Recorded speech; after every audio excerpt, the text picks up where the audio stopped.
Hello रायजोफोर गिबियावनो बयनिसिम आंनि गोसो गोरबोनिफ्राय खुलुमनाय जासिहरनानै दिनै बे भिडिअनि गेजेरजों मा फोरमायनो नागिरदों नोंथांमोना थाम्बनेइलाव निश्चय नुखाबाय।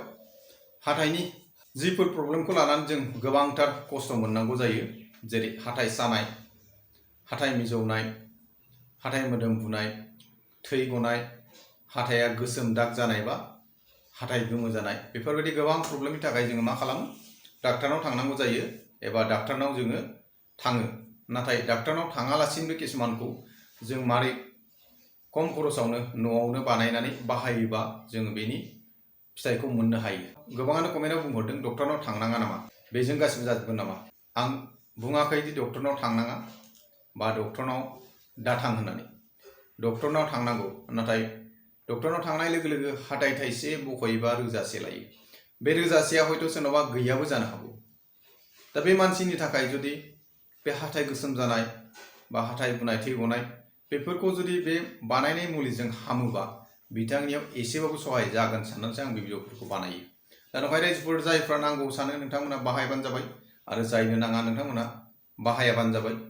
दा नंखायनो ओरैनो कमेन्टफोरखौ उल्टा फाल्टा किसुमाना नेगेटिभ कमेन्टफोर हरो, बेफोरखौ नोंथांमोना भिडिअखौ नायाबानो जाबाय। जुदि दरकारानो गैयाबा मानोथो नायनांगौ, नायाबानो जाबाय। जायनो नांगौ सानगोन बिथांमोना नायगोन आरो बाहायगोन। रायजोफोर आं दिनै बे भिडिअनि गेजेरजों नोंथांमोननो हाथाइ माराम जानाय, जेरै आंखु जायाबाबो किसुमाना गोसोम जायो आरो किसुमाना हाथाइया गोमो जायो, किसुमाना हाथाइ सानाय, एम्फौ जानाय जायो आरो किसुमाना हाथाइनिफ्राय थै गयो। बेफोरबायदि गोबां प्रब्लेमाव जोङो भुगिनो गोनां जायो। दा नंखायनो डक्टरनाव थांबानो गासिबो हामजोबोबा डक्टरनाव थांबाल'दि हामगोन बे नङा। किसुमानखौ जोङो गाव गावनो खांनानै बाहायनो हायो। दा नंखायनो दिनै आं नोंथांमोननो बे भिडिअनि गेजेरजों गाव गावनो खांनानै आरो एफा एनै 10-20 थाखाजों बायनानै मोननाय मुलिनि सोमोन्दै फोरमायगोन। आरो जुदि नोंथांमोना बाहायनो सानोबा बाहायनो हागोन। मा मा नांगोन बाहाय बेनि सोमोन्दै फोरमायगोन, लोगोसे बेनि गुनागुननि सोमोन्दै थुलमुल भाबै फोरमायगोन आरो मारै बानायनानै मा प्रसेसआव बाहायनांगौ बेनि सोमोन्दैबो बे भिडिअनि गेजेरजों फोरमायगोन। रायजोफोर गिबियावनो दङ निम पाउडार। बे निम पाउडारखौ मारै बानायो आं बेखौ फोरमायनायनि सिगां निमखौ आयुर्वेदाव मा बुंदों, डेन्टेल प्रडाक्ट, माने हाथाइनि बा खुगानि बिदिनो मुलिफोर बानायनायाव निम गैयाबा जाया होनदों आयुर्वेदा। निमाव एन्टि बेक्टेरियेल गुन थायो, लोगोसे एन्टि माइक्रोबियेल प्रपार्टि थायो।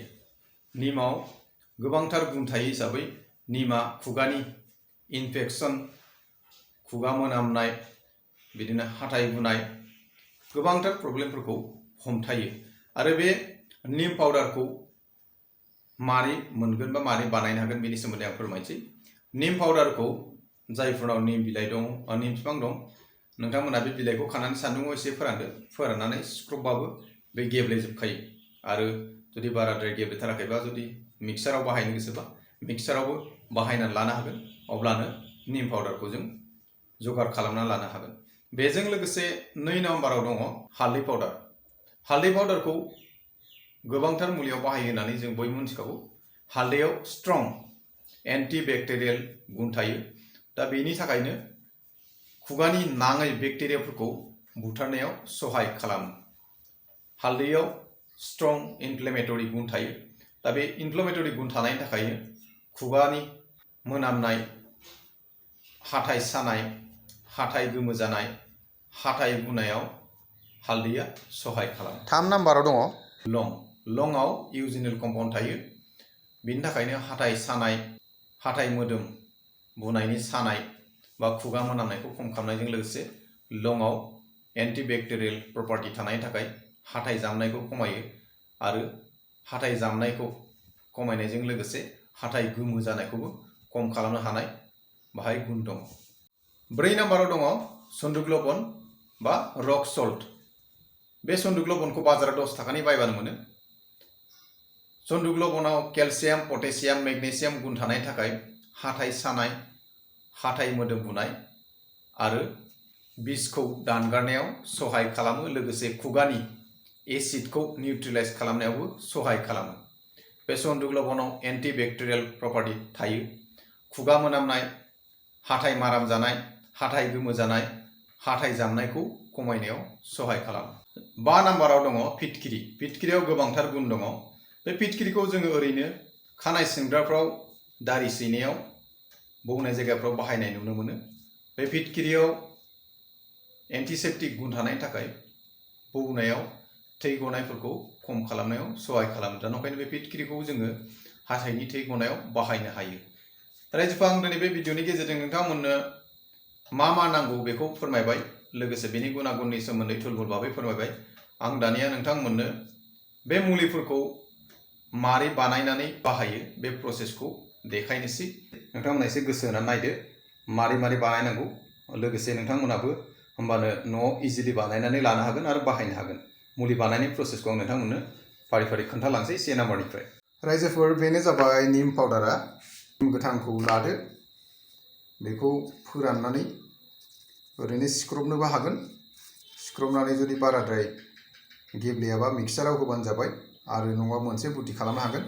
बे जाहैबाय एसे एवथ्रमनानै, खामजासे नङा, एसे एवोबा गेस्रेमसिन जायो, ओंखायनो एवनानै सिख्रबना लाबानो जाबाय। बे जाबाय 1 नाम्बार मुलिया, बेनो जाहैबाय निम पाउडार।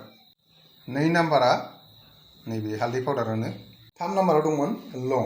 बे लंखौ पाउडार बानायनांगोन। बेखौ सारायाव एवथ्रमनानै मिक्साराव होनानै नैबेबादि पाउडार बानायनानै लाबानो जाबाय। बेनो जाबाय लं पाउडार। 4 नाम्बाराव दङमोन सन्दुक लबन बा रक सल्ट। बेखौ 10 थाखानि बेबायदि पेकेट फिसा मोनगोन। 5 नाम्बाराव दंमोन फिटकिरि। नैबे 15-20 थाखासो लायो बायबा। बेखौ बै खानाय सिनग्राफ्राव बाहायो, दारि सैनाय समाव बौबायबायबा बाहायो। दा बेखौ मारै बाहायगोन बेखौ नोंथांमोना सान्दुङाव फोराननानै लादो। एसे सान्दुं फोराननायनि उनाव सिखाजों सैख'बा नैबेबादि एकदम मोजां पाउडार बादि गगोन। बेबादि सैख'ना लाबानो जाबाय। बे जाबाय फिटकिरि। आं मुलिनि सिनायथि होनाय आरो बेनि गुनागुनजों लोगोसे बेनि बानायनाय प्रसेसखौबो खोन्थाबाय। फाइनाल प्रसेसखौ आं दानिया नोंथांमोननो खोन्थानोसै। मारै बेसेबां परिमाण होनानै बाहायनांगौ बेखौ नोंथांमोना नायलांबानो जाबाय। जोंना मुलिनि लास्ट प्रसेसआव फैबाय। फाइनाल प्रसेसआ जाबाय, गिबियाव लागोन 1 नाम्बारनिफ्राय। बे जाबाय निम बिलाइखौ आं सामससे लाबाय बाहाय। बेनि उनाव दङमोन हालदै। हालदैखौबो सामससे लाबाय, हालदैखौबो। बेनि उनाव 3 नाम्बाराव दङमोन लं पाउडार। बेखौबो सामससे लाबाय। 4 नाम्बाराव नैबे सन्दुक लबनखौ सामससे लाबाय। जोबथारनायाव नैबे फिटकिरि, बेखौ सामससे लाबाय। दानिया बेखौ मोजाङै मिक्स खालामनोसै। बाहाय दङ 1 नाम्बाराव होबाय निम पाउडार, 2 नाम्बाराव होबाय हालदै पाउडार, 3 नाम्बाराव होबाय लं पाउडार, 4 नाम्बाराव होबाय सन्दुक लबन, 5 नाम्बाराव होबाय फिटकिरि। बे मोनबाजों मिक्स खालामखांनायनि उनाव मुलिया जाबाय। आरो परिमाणखौ मिथिखाबाय। सामस खरि लाजोबनानै मिक्स खालामबाय। ओमफ्राय बेखौ मोनसे बार हाबै माबाफोर लादो, डिब्बाफोर, जेरै मारिना दोनबा बार हाबा। आरो 15-20 दिन आरामसे हारसिं मानसिया बाहायनो हागोन। आरो जुदि बुरजा बाहायोबा नोंथांमोना परिमाणखौ नायनानै बानायफिनबाय थानो हागोन। आरो बेखौ फुनाय नियमा, नोंथांमोना हाथाइ फुनायाव अबे पेस्टखौ बाहायो, जेनेबा सोरबा कलगेट बाहायो, सोरबा डाबल आरो पेप्सोडेन्ट, जेखौ बाहायो ब्रासआव लादो। ओमफ्राय बेखौ आखाइयाव एसे लानानै ओरै ब्रासआव बे पेस्टजों मिक्स खालामनानै फुबानो जाबाय। होमबानो हाथाइ सानाय, हाथाइ मोदोम बुनाय, हाथाइनि थै गनाय आरो हाथाइ माराम जानाय, हाथाइ गोमो जानायफ्रा निस्सय 7 दिनसो बाहायबाय थायोबा नोंथांमोना प्रमाणखौ मोनखागोन।